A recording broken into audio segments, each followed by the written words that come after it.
सवाल नंबर तीसरा है 35 घात का द्विपद और 100 घात का एक पद हमें का एक एक उदाहरण देना है।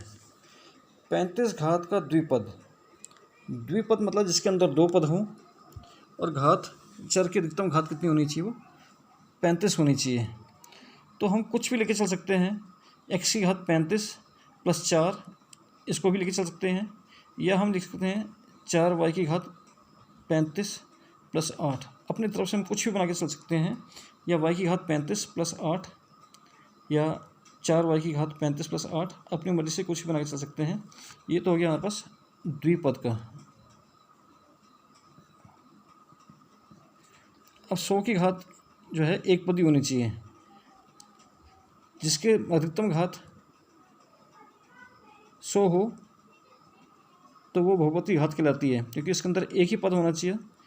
तो एक पदी का हमें निकालना है। अब इसको हम लेके चल सकते हैं 5x की घात 100, क्योंकि इसके अंदर एक ही पद है, ठीक है, और चर की अधिकतम घात कितनी है, 100 है। तो ये इस तरह से हमारे पास 100 की घात के एक पदी का उदाहरण हो गया। इसी तरह से अब हमें जो है इसमें बताना है कौन कौन से जो है ये बहुपद की घात इसमें लिख के बतानी है। इसमें बहुपद की घात हमें बतानी है। तो चौथा सवाल में बहुपद की घात बतानी है। तो बहुपद की घात का मतलब है चर की अधिकतम घात, वो बहुपद की घात कहलाती है। तो अब देखते हैं 5x की घात 3 + 4x² + 7x। इसमें चर की जो अधिकतम घात है वो 3 है, चर की अधिकतम घात वो 3 है। तो बहुपद की घात कितनी होगी, वो 3, ठीक है। इसका मतलब 3 घात कितनी है, घात हुई इसकी 3, तो इसलिए त्रिघाती बहुपद हो गया।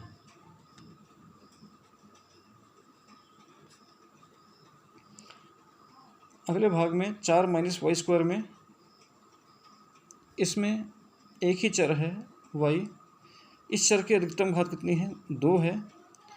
तो घात इसकी कितनी हुई, इसकी 2 हुई।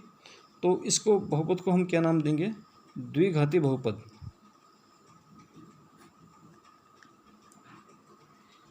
इसी प्रकार से 5×3 - वर्गमूल 7, इसमें चर की अधिकतम घात 1 है, क्योंकि जिसकी कोई घात नहीं होती उसकी घात 1 कहलाती है। तो इसमें अधिकतम चर t की अधिकतम घात 1 है, तो इसलिए ये घात इसकी 1 हुई, ठीक है। तो एक घाती बहुपद इसका ये हो जाएगा, ठीक है। तो घात 1 हो जाएगा। इसी प्रकार से अभी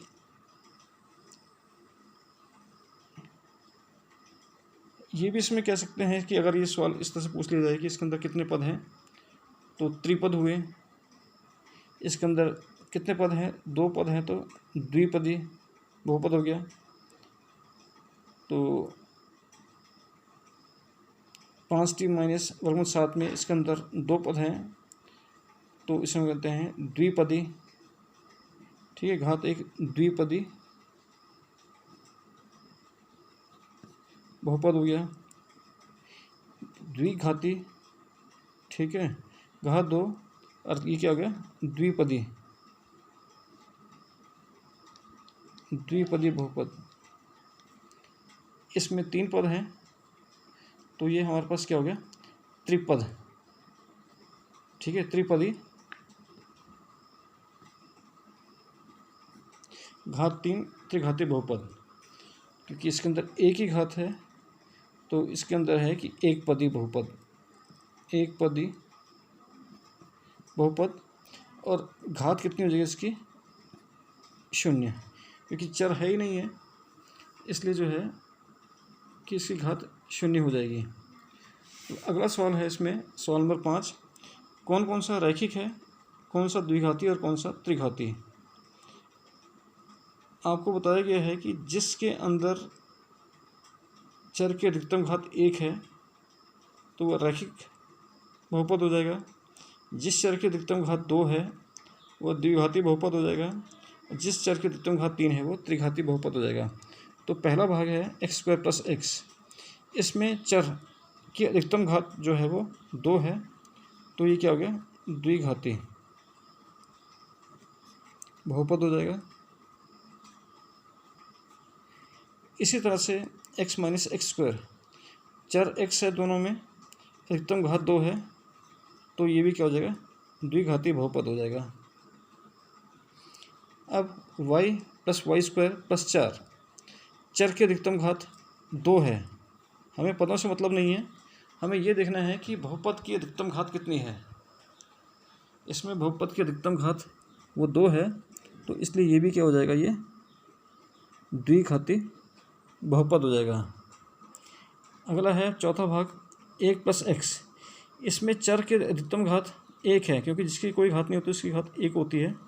तो जिसकी अधिकतम घात 1 होगी, जिस चर की अधिकतम घात 1 होगी, उसे हम क्या नाम देंगे, रैखिक बहुपद।